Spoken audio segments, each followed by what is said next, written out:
study skills are important because you need to learn, you need to know how to study to be able to actually do it. So, by gaining skills, you'll actually be helping yourself prepare for a test or exam or, quiz. Professors in college do expect you to do homework, study, and everything, and they will not force you to do it. So I think it's important to have study skills because that encourages you to be responsible for your grades and your study. You learn in the classroom, yes, but the majority, at least in my opinion, majority of the learning process goes on at home or wherever you study. But studying is where you retain information. So you learn information in class, but you retain it by studying. Everyone's familiar with the phrase like in one ear, out the other ear, and that's what happens if you don't study. How many of you guys have professors that only teach like part of the material in class and then expect you to do a lot of it on your own at home? Yeah, that's pretty common in college, maybe not in all your classes, but you're going to come across that. So it's really important that you have the skills to be able to teach yourself things because professors expect a lot more of you now than they did in high school, right? So of course, when I say studying, I don't mean cramming for the test the night before.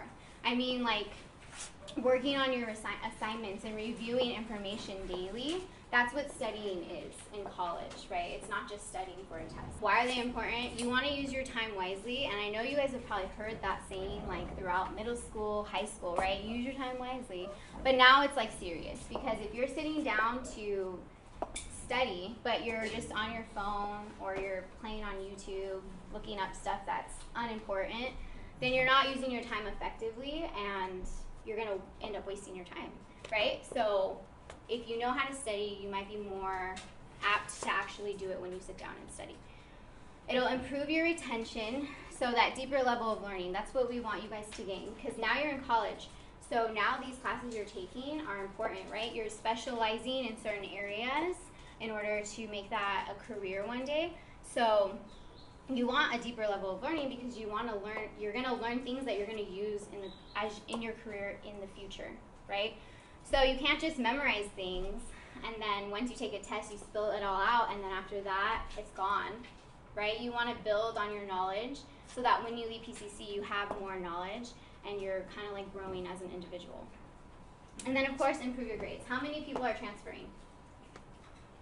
It's pretty much a whole class. So your grades are very important. Depending where you transfer, they like a 3.0 or even higher. Sometimes it's a little bit lower, but it's still, it's still pretty high. So you want to make sure you're getting like A's and B's in your classes.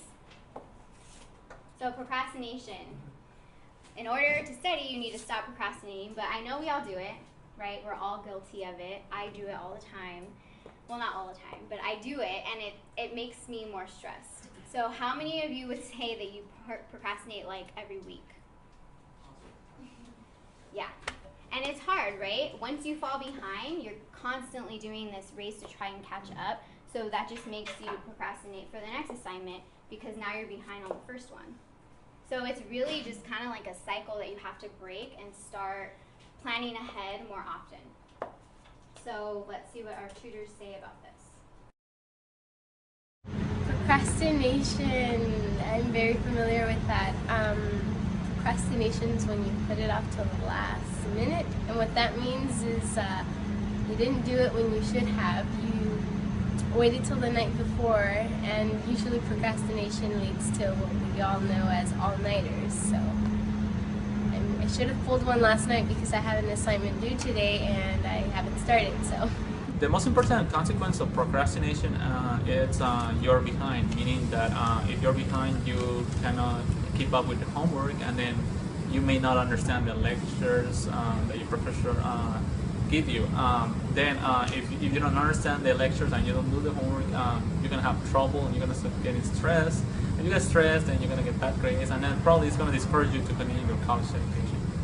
Procrastinating never helps anything because all it does is increase the stress, right? You procrastinate and you play video games, or you hang out with your friends, or you go have lunch and you do things, except you do everything but your work, right? And then to try and relieve the stress of doing your work. But in the end, your work is still there, and it's actually more stressful when you're under a shorter deadline, when you only have a little bit of time to do things. In the end, you're actually putting yourself through more stress. So, how can we stop procrastinating? First, you have to be organized. So how many of you guys use a planner or calendar to keep track of all the different things you have going on in life? Good. Good. That's awesome. For those of you that don't, do you want to share with the class how you keep track of everything you have going on? Should I call on someone? Yes. I text my friend and see Okay. what's the next assignment. Nice. Okay. So your friend's responsible. Yeah. Okay. Not Got me. it. Got it. Anyone else? Do you guys just try and remember what to do every week? Do you use like a planner on your, or a calendar on your phone? Canvas. Canvas, you just check Canvas all the time? Yeah. Right. Okay, so using a planner or calendar can eliminate having to text your friend, having to remember everything that your professor said, when's due, what's due, and it can eliminate checking Canvas every day, right? So if you just put it down on paper, it'll tell you, and then that way you're able to plan ahead of time. So if you use your syllabus and put like all the important dates on your calendar, like even weeks from now, that allows you to see what's coming up and you can plan ahead. So if you're not doing that, that's part of the reason why you're procrastinating, right? So to get ahead, you gotta be ahead. Another reason for it is it helps you prioritize your assignments. So some of your classes require a lot more, like maybe College 1, right? There's a lot to do in that class. But some other classes might be harder, so you might need to put more time and effort into those assignments. So putting it down and like planning it out basically will help you prioritize what you need to do first. And then of course, being organized requires you to divide your homework and your notes by class, right? How many of you guys actually do that? Okay, that's good. So if you're not using like banners and dividers to divide your work, then it makes it hard to find what you need to study.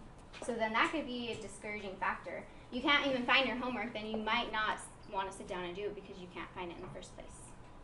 So motivation, how can we motivate ourselves? It's never that fun to study, guys. We know that, right? But if you can do little things to motivate yourself, it might help. So first, find a peaceful place to study with no distractions. So can someone volunteer like a nice place they like to study that isn't at home? Does anyone have a place they like to study? Yeah. Starbucks. Do you want a candy? Yeah. What kind? Skittles. They're out. Everyone likes Skittles. Kit Kat or Reese's? Okay. Ready? Yeah. Okay, so Starbucks. Anywhere else?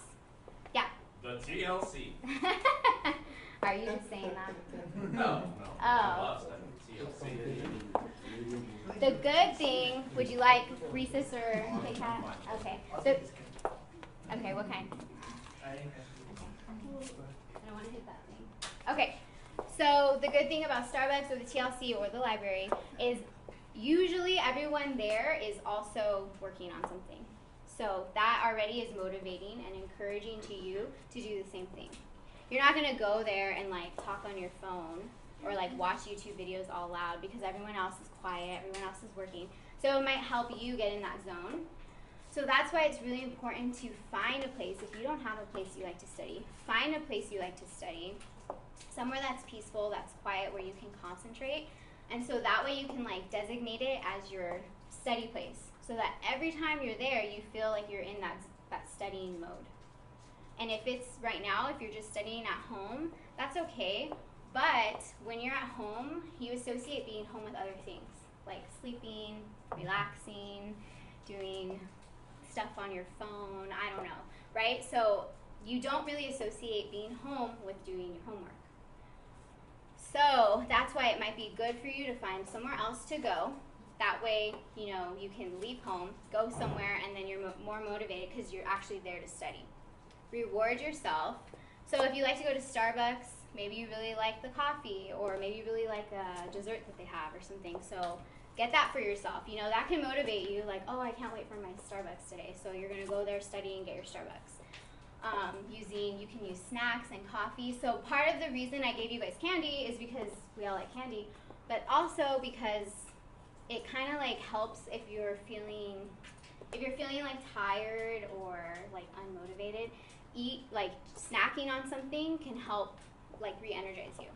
So chewing gum sometimes works for me, or like just having a snack. Obviously candy's not the best choice every time. You should pick like healthy choices, but snacking on something really helps energize your mind and kind of maybe relieves that feeling of being tired. So allow yourself snacks, coffee, rewards. Hashtag break time. I did the hashtag because I know you all are very, social media savvy, and you all like to be on like Instagram or Twitter. Most of you are on Instagram and Twitter, right? So I know that it gets like, sometimes we feel we need to be like looking through our feed all the time. We want to see all the new updates. So that can be a distraction when we're trying to study. So it's okay to allow yourself some breaks to do those things. So put your phone away, give yourself a goal. Say I'm going to work for 20 minutes or 30 minutes or an hour, however long you feel you can work consistently. And then say, okay, then I'm going to take 5 minutes to check my phone, to text my friends, to check Instagram, to check Twitter, and then go back to studying. So it's about setting goals for yourself and then meeting your goals. And if you're able to do it, you'll find that you'll be more confident. And you're like, wow, look at this. I was able to set a goal and I actually did it. It's really about self-control. So using music is good only if it helps you concentrate. If it's distracting, if it's like, rap music or like heavy metal or something, that might be distracting in your mind, right? So if it's like calming music, that might help. Of course, use it only if it helps you concentrate. Plan study dates with friends, because then you're less likely to flake. So if you have people in the class you feel can motivate you to do your work, those are the people that you want to plan study sessions with. Because I know you all have friends that are super fun and fun to like party with and stuff like that, but those may not be the friends you want to study with, because then maybe they're going to just distract you more, right? So you want to pick the friends that are going to motivate you to do better. And then if you make like a plan, we're going to meet this day at this time at this place, then you're going to be less likely to flake, rather than if you're just holding yourself accountable to getting there. So that's always a really good technique. And then lastly, I know some of you are athletes, some of you work, but if you have your weekends free, pick one day to devote to studying and then one day to devote to having fun. Because if you're trying to get all your work done during the week, that can be a lot. It can be overwhelming. So it's good to take some time on the weekend to get some stuff done. This is huge, setting realistic goals. So that's why it's important to plan ahead and use a calendar, because sometimes we have assignments that are huge, right? Like, for example, a 10-page research paper or like a big project. So if this is the case, you don't want to procrastinate because you're not going to have enough time to do it.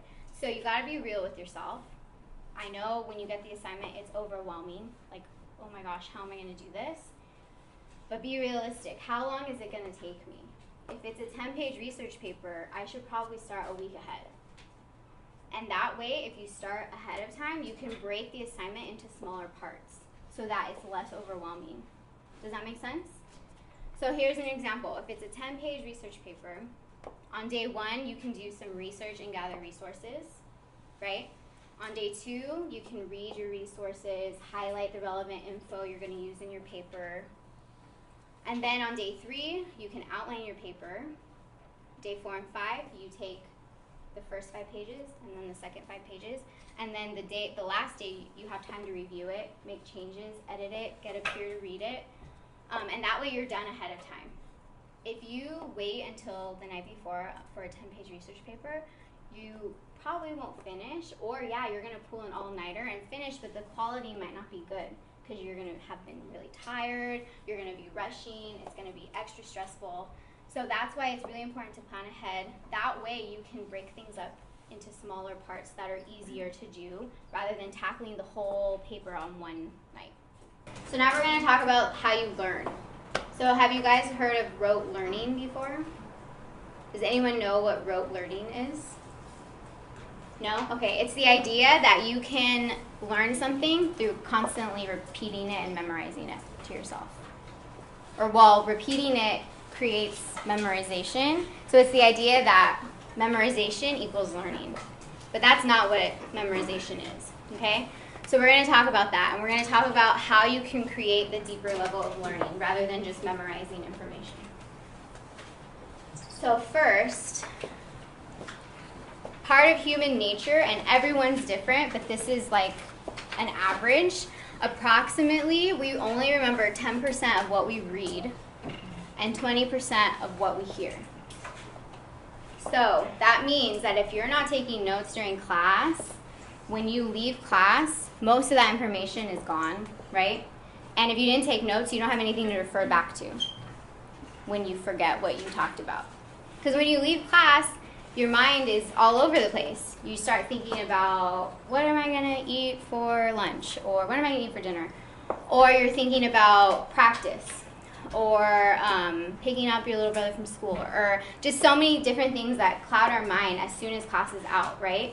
So that information that you just learned is now gone, out the door with you. So when you're in class and when you're reading, that's why it's so important to take notes. So that way you have something to refer back to when you do forget what you talked about. So how many of you guys actively take notes when you're reading and when you're in class? Okay, so a few of you. And like I said, it's different for everyone. Some people, they remember a lot more of what they hear, so that works for them. But if it's not working for you, then that's why it's important for you to start taking notes. So now, before I forget, I gave you another handout. It's white, and it has notes on there. So if you don't take notes, I gave you kind of like an example of what notes could look like for this slide. So when you're taking notes, it's important to summarize the information into your own words, not copy it like word for word, because these are my words, right? So it's coming from me, and it's more meaningful if you're writing it down yourself, because then it's coming from your own mind, right? So summarizing what the professor's talking about into your own words is a great way to take notes, and then it's also important that you're organizing by topic. So that's an example of this slide. And then for the next slide, you're going to practice taking your own notes on that slide. Okay? So we're going to watch this YouTube clip. This is an awareness test. How many passes does the team in white make? Go!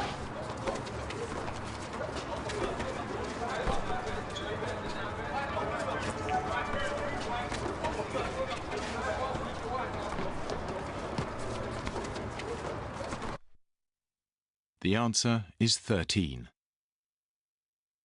But did you see the moonwalking bear?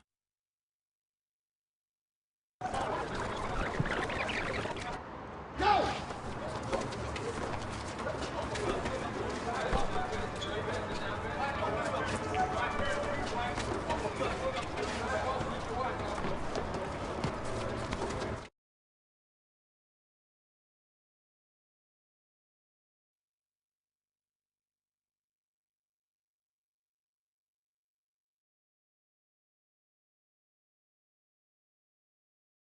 The point is that, yeah, you're going to miss what you're not looking for. When you're paying attention to something specific, everything else is missed. And so that just shows you that you can't pay attention or concentrate on more than one thing at a time. So if you're in class and you're on your phone or you're not listening, all that information is missed because you're distracted. And now you know that you cannot concentrate on two things at once. So that's why it's important to put your phone away and put all your concentration and attention onto what's going on in your class, right? So that's what it says under concentration. Learning something starts with attending to it. Next is selection. Attend to the important information only. So at first this is hard to do with your professors because you're just learning how they're teaching and their teaching style. So when he or she is first lecturing, you might be like scrambling to write everything down that they're saying or what everything on their slides. But over time, you'll get used to hopefully you'll get used to their teaching style, and you'll be able to pick out what's important and what's not important and only take notes on those things, right? That makes it a lot easier than trying to write everything down. And then the intent to remember. So when you learn, you have to set your mind to it. You have to intend to remember the information. If you're not intending to remember it, you're not going to remember it. So next we have a little memory test. Okay, so what's going to happen is I'm going to open this link and it's going to pop up with pictures, like random pictures on the screen. So you're going to look at it for 20 seconds. Don't write anything down, just stare at it. And then we're going to pause for 10 seconds after that. And then after the 10 seconds, you're going to write down as many things as you remember.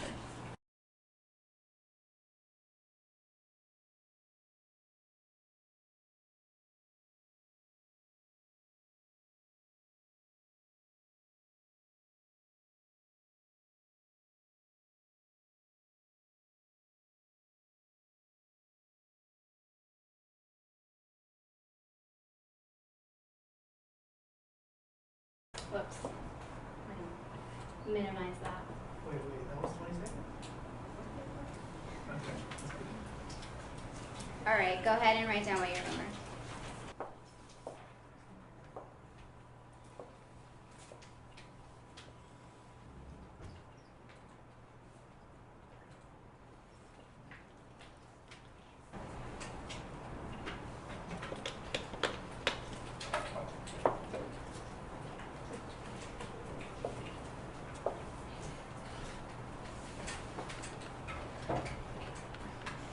Are you guys good? You still thinking? 9. Someone shout out the most they remembered, if you think it's pretty high. C. How many? Letters. Just one. How many? How many items did you remember? Someone said 9? 11. 10, 11? 5. 5. Okay, that's okay. So 11, did anyone get more than 11? How many? 14. Wow. What about you in the back? Did you raise your hand? No. Okay. Okay. So 14. That was the highest. Can you tell us how you remembered that many? I just pictured it. Like, I remembered something and then I remembered something else and then I remembered. So you made a connection Yeah. somehow in your mind. Okay. So that's awesome. We're going to go back to that. So basically, the test we just did was short-term memory, right? So short-term memory typically holds 5 to 9 items for 30 seconds. Okay, typically. And for those of you that remembered between that range, how were you able to remember those things? I made a story. So I could see the bike, can the dog, remember the coffee. How many did you remember? They made it 7. Okay. They made it yellow. Okay. That's good. That's really good. We'll come back to that again. Did anybody just pick a few and repeat it to themselves over and over? Yeah? Okay. That's pretty common when you're doing that. So that's short-term memory. It stays with you as long as you repeat it to yourself. But once you stop repeating it, it's gone. I did the same assignment differently. Yeah, but since you guys created a story, you're going to remember it longer. I didn't make a story. Oh, you didn't? I just connected 2 items that they were funny together. Okay. Yeah, but you made a connection. Yeah. So short-term memory, 5 to 9 items, typically 30 seconds. As long as you repeat it over and over and over to yourself, you're going to remember it. The second you're distracted or the second you stop repeating it, it's gone. It's lost. So the important part of this is how do we transfer information from short-term memory to long-term memory? And transferring the information creates that deeper level of learning, right? So when you're studying for your test and you're just trying to memorize, that's what you're doing. You're memorizing it, and you're going to repeat it to yourself over and over and over until you have your test. And then after you spill it out, it's probably going to be gone. The way that we work as humans is we're mostly all interested in ourselves. That's just how it is. So if we make a connection to the new information, like a personal connection, connect it to ourselves, or something we already know, we're more likely to remember it because at that point, that's when it's transferring to your long-term memory. So that's when you're getting that deeper level of learning. So basically, for the students that remember it a lot more, they made a connection somehow, or they organized the information in their brain in a certain way so that it was easy for them to recall the information, rather than just repeating it to themselves. right? So he made a story. Can you repeat your story? Because I thought it was pretty good. See the bike, the cat and dog. The cat picked up the dog and the bike. They went to get coffee. They made a deal. They're gonna go play football, and then they walked. Right. So that story, he's more likely to remember that because now it came from him. So it's meaningful in some way, right? He created it himself. So say you picked the dog or the hamburger. So, okay, we'll start with the hamburger. Maybe you picked the hamburger, but maybe it's because you're hungry or it just looked good or sounded good. And so that's you forming a connection with something without even trying to. It just happened. But sometimes we have to try to form the connections because it's not just going to happen. So we have to look for ways that we can connect to the information or connect it to something that we already know so that we can remember it and that it transfers to your long-term memory. Does that make sense to everybody? Oh yeah. Yeah, does anyone have questions? Okay. So that is short-term and long-term memory. Reviewing. So I gave you a gold sheet. The gold sheet is a cycle for reviewing. So the best time to review new information is right after it's learned. Because at least right after it's learned, it should be a little fresh in your mind. So all you got to do is refresh yourself, and that information's there again. If you wait, say you have a test on information that you learned weeks ago, and you haven't looked at it for weeks, it's going to be not as easy to recall when you are reviewing your notes. So if you're consistently reviewing, that means you're building on the knowledge that you have. And I know that that cycle is not, let's see, what's the word? Not realistic for all your classes because you have a lot going on, right? You're college students. Some of you work, some of you play sports, some of you have other obligations outside of school. So I understand that you can't do this cycle for reviewing for every single class. That would just be a lot of work. But I suggest that you do this cycle of reviewing for the classes that are important for your major, right? Because those are the classes that you're building knowledge for your future career. And then also for classes that are challenging for you. So if your challenge is in math or in English, this is a system that can help you with reviewing to hopefully build on your skills for that class.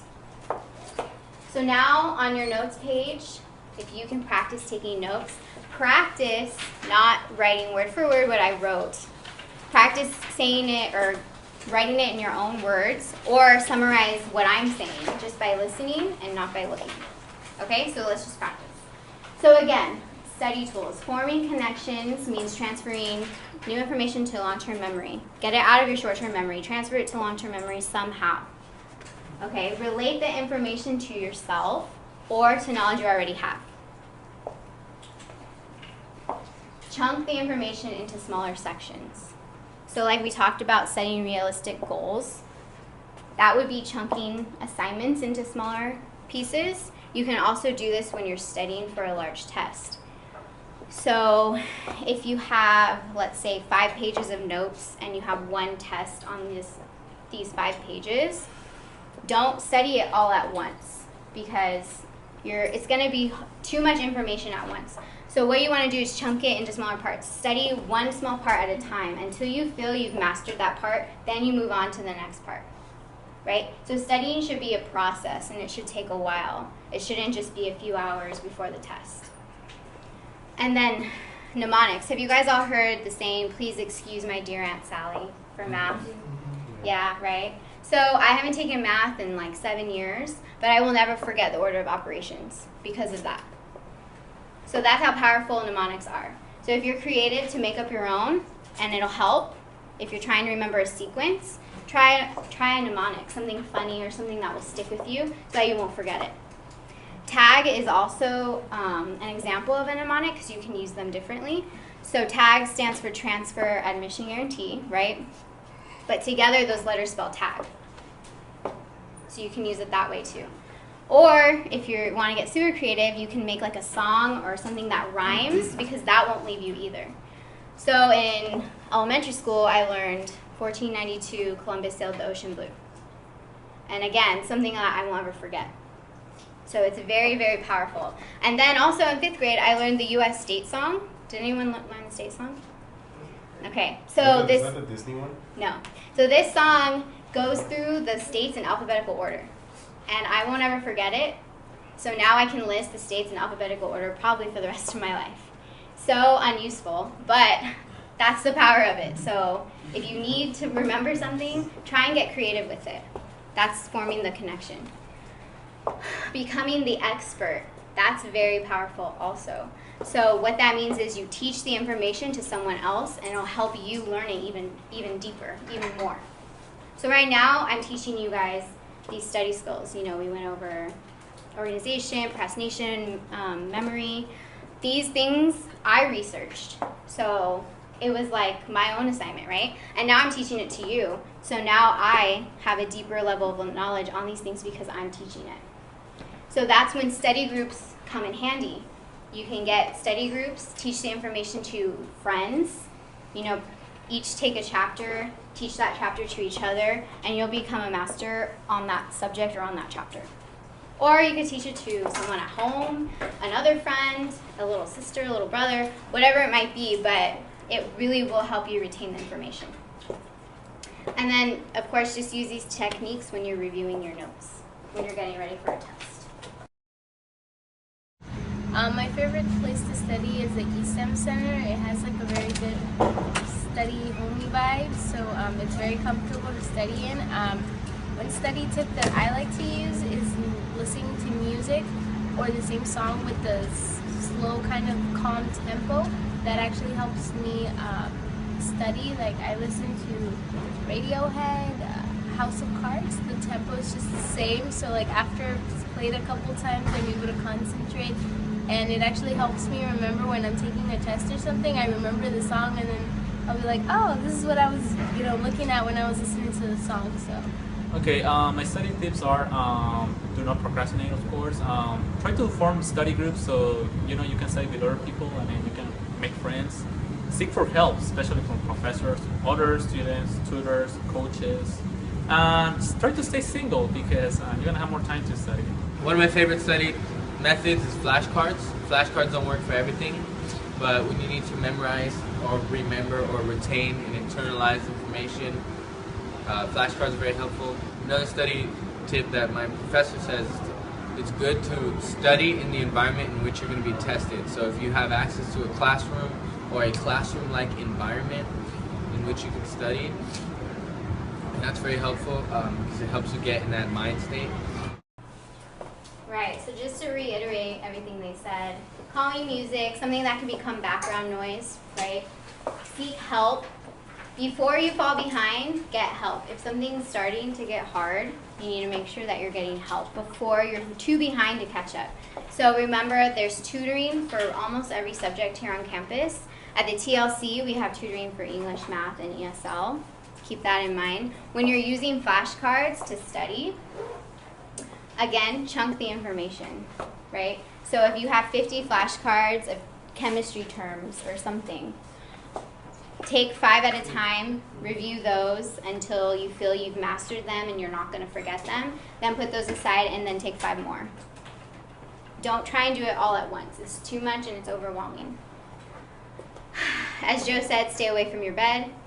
When we're at home or in our bed trying to study, we just get tired because when we're in bed, we're sleeping usually. So that's why it's important to get away from there and create another study environment.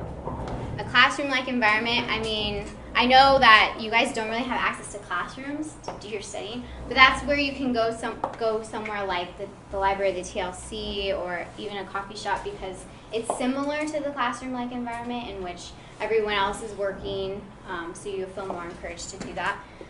And then, of course, meet your needs before you study. If you're tired and you're trying to cram for a test the night before, maybe it's best that you go to sleep or take a nap and then study so that you're not tired. Because if you're trying to study while you're tired, chances are you might not even remember what you're looking at. And then, of course, you're hungry, eat something, right? If you're trying to study but you're tired or you're hungry, it's not going to happen. You have to meet your needs first.